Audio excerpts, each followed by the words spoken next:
Purpose to come here. यहां आने का पर्पस क्या है, ये जब तक अपन नहीं जानेंगे तो ये फालतू लगेगा क्या हो रहा है कैसे हो रहा है ना। और कोई भी काम अगर अपन करें अपने अंदर इतनी क्यूरियोसिटी होनी चाहिए कि ये इसमें कर क्या रही हूं या क्या कर रहा हूं। जैसे कोई अगर टीचर आपको कुछ भी पढ़ा रहा है तो आपको it's your responsibility, it's your liability that you should ask to them. आपको पूछना चाहिए उनसे कि सर ये है क्या, मैं क्या करूं, मेरे जीवन में इसका उद्देश्य क्या है। जब तक अपन ये नहीं जानेंगे, इसी को बोलते हैं power of purpose. Power of purpose. हमारा जो बॉडी है इसमें इतनी इनर पावर है कि क्या बताऊं। उसी में से एक पावर ये है पावर ऑफ पर्पस। एक पावर ऑफ सेल्फ कॉन्फिडेंस होता है, एक पावर ऑफ हैबिट्स होता है। हम जिस हैबिट में अपने आप को डाल लेंगे उसी हिसाब से हैबिट सबसे बड़ा हथियार होगा। आप कुछ भी करना चाहते हो 21 दिन तक वो काम कर लो, आप उसमें एकदम दक्ष हो जाओ। सपोज हमने आप लोग को अगर पढ़ाना स्टार्ट किया, अब पढ़ने के लिए तो हमने दे दिया आपको कुछ भी। If you want you can sit there. अगर थक रहे हो तो आप लोग बैठ सकते, कोई दिक्कत नहीं। तो पावर ऑफ पर्पस की मैं एक छोटी सी कहानी बताऊंगा। अमिताभ बच्चन और आप पर्पस की मैं एक छोटी सी कहानी बताऊंगा। अमिताभ बच्चन का नाम सबने सुना है क्या? ठीक है। अमिताभ बच्चन ने जब अपने करियर की स्टार्ट की, आज कौन है अमिताभ बच्चन? फिल्म इंडस्ट्री का, बॉलीवुड का महानायक है कि नहीं? नायक नहीं बोला जाता, नायक मतलब हीरो, महानायक है यानी हीरो का हीरो है कि नहीं है? तो वो कैसे बना वहां तक? उसको पावर ऑफ, जब उन्होंने शुरू में अपना करियर स्टार्ट किया, इलाहाबाद जैसी जगह, एक छोटी जगह इलाहाबाद है, इलाहाबाद से जाके बॉम्बे जैसी जगह में अपने आप को सरवाइव करना, इतने गरीब परिवार से था। तू कैसे? कई बार जब उनकी शुरू की फिल्में आप उठा के देखोगे फेल हो गया, लोगों ने बोला तू आजा छोड़ दे बेटा, यहाँ फिल्म इंडस्ट्री बहुत बड़ी, तू नहीं सरवाइव कर पाएगा। उसको पता था आई एम एक्टर, क्योंकि हम क्या हैं, मैं खुद को अपने आप के बारे में अच्छी तरह से जानता हूं। Nobody can guess me who am I. अगर कोई सोचेगा रे मैं तो बता दूंगा ये कौन है नदी किशोर। नोबडी कैन गेस मी। आपको अपनी शक्ति पता होनी चाहिए कि मैं कौन हूं, काव्य कौन है। वही अमिताभ बच्चन को पता था और उनका एक ध्येय था कि मुझे हीरो बनना है और बॉलीवुड की इंडस्ट्री में मुझे अपना नाम रोशन करना है। वो फेल होते गया, फेल होते 10-20 फिल्म उनकी फेल हुई, लोगों ने लेना बंद कर दिया, फिर भी उन्होंने अपना इस पावर ऑफ पर्पस को ध्यान में रखकर उन्होंने अपना को उद्देश्य को केवल देखा। तो आज हम उद्देश्य को जानेंगे। ऊपर क्या लिखा हुआ? Mid brain activation. Mid brain means what? हमारा जो ब्रेन होता है वो दो हेमिस्फीयर में बटा होता है, एक लेफ्ट ब्रेन और एक right brain.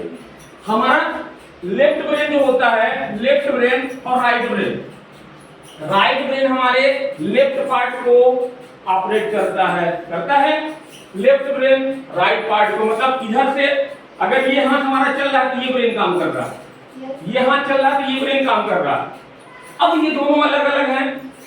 Most of the persons are using our left brain. अभी लेफ्ट ब्रेन के काम क्या क्या है? It's logical.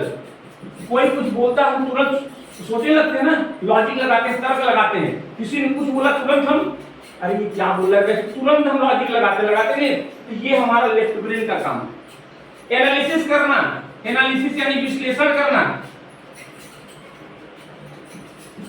किसी चीज के बारे में मनन चिंतन करना, वो भी काम इसका है।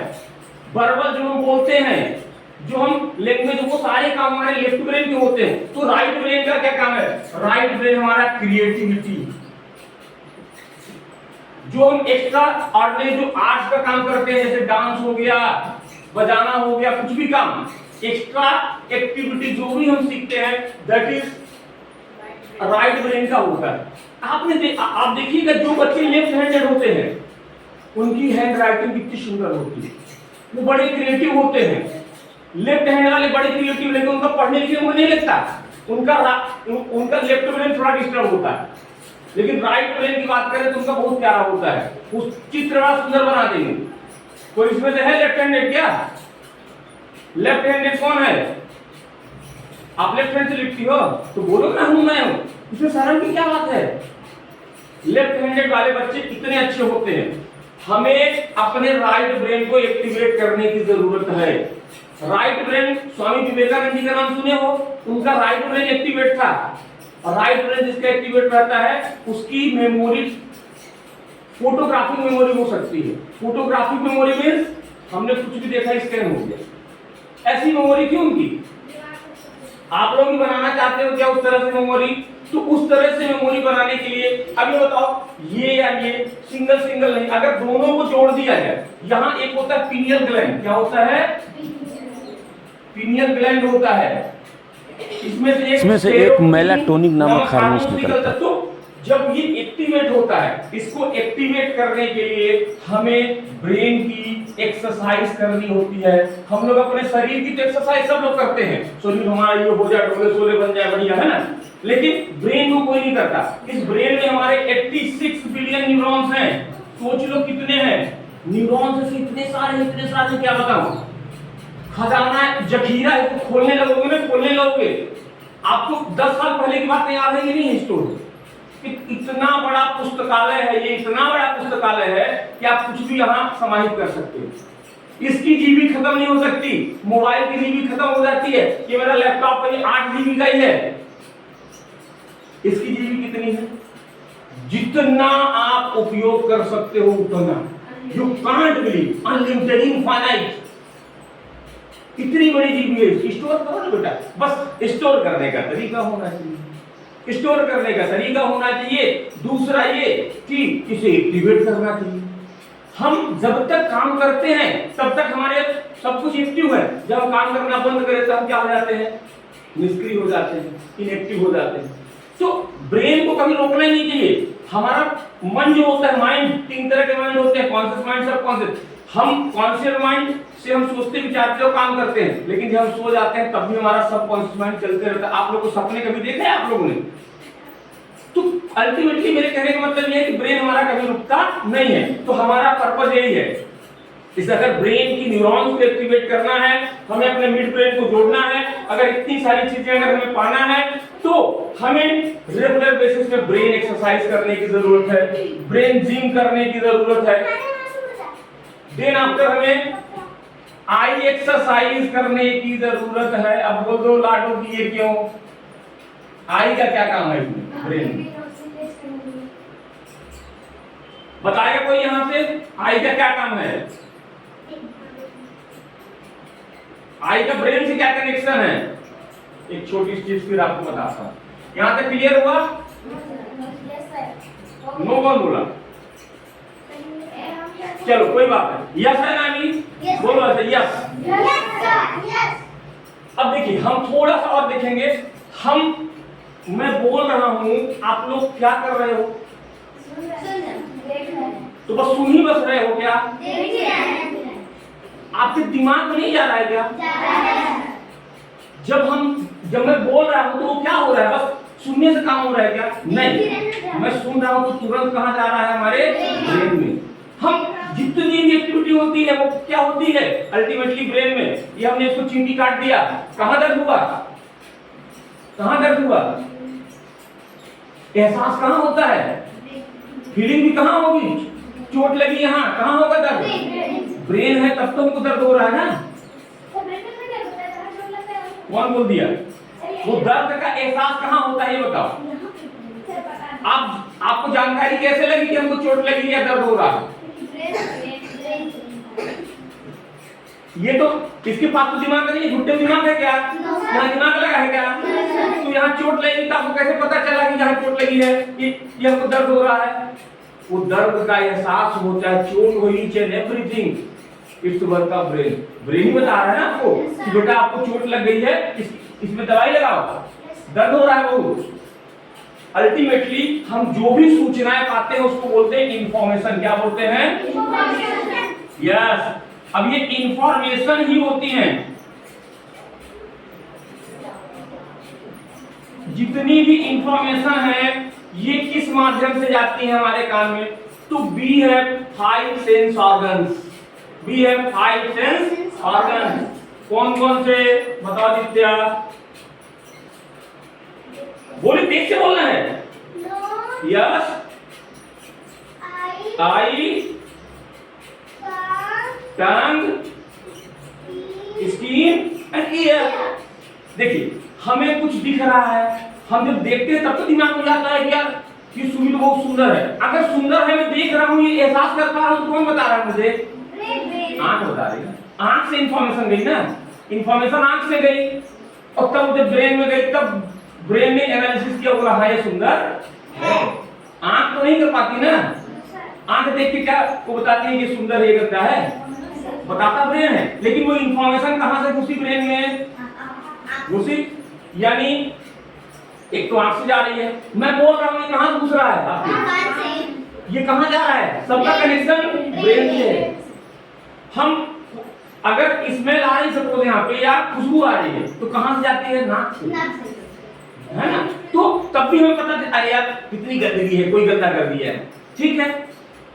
तीसरी इंफॉर्मेशन, आपको कोई टच करता है, सेंस ऑर्गन, तो ये देखो स्किन है, स्किन यहाँ पे कहीं कुछ होगा तुरंत ब्रेन में क्लिक से करेगा, तुरंत कहीं चोट लग जाए, स्किन में ये ताकत है कि वो ब्रेन को सीधा इंफॉर्मेशन देती है। और लास्ट टंग, आप कुछ भी खाते हो, मीठा है, खट्टा है, क्या है, आपको जीभ बताती है। तो ये पांचों चीजें अपनी जो इंफॉर्मेशन भेजते हैं वो कहां भेजते हैं? सेंसरी मेमोरी में।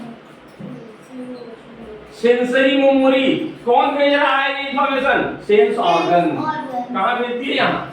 ये 1/10 सेकेंड तक यहाँ ये कोई भी इंफॉर्मेशन रहती है।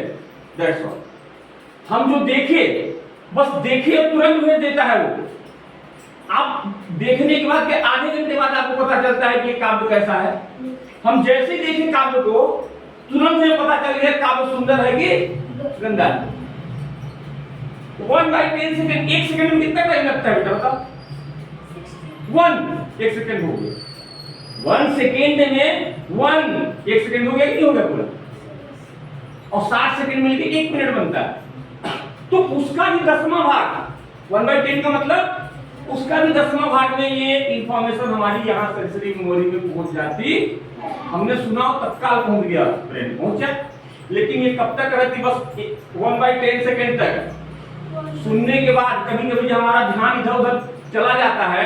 मैं जो बोल रहा हूं, आप थोड़ा सा अपनी आंख उधर कर लो, मैं जो बोला वो शब्द आपको भूल जाएगा। कुछ शब्द ऐसा होता है, कोई कुछ कह रहा है और बोलते सर एक बार फिर से बोले, मुझे नहीं आया समझ, होता है ना, क्योंकि हमारा ध्यान दूसरी तरफ हो गया। जैसे हमारा फोकस इंफॉर्मेशन से हटा, वो हमारा कहां चला गया? दूसरी तरफ चला गया, क्योंकि उसका टाइम ही नहीं है ये बेटा। अगर कंसंट्रेशन है तो घुसेगा, इंफॉर्मेशन नहीं है तो इज इट क्लियर? आगे कहां जाता है ये? Short term memory.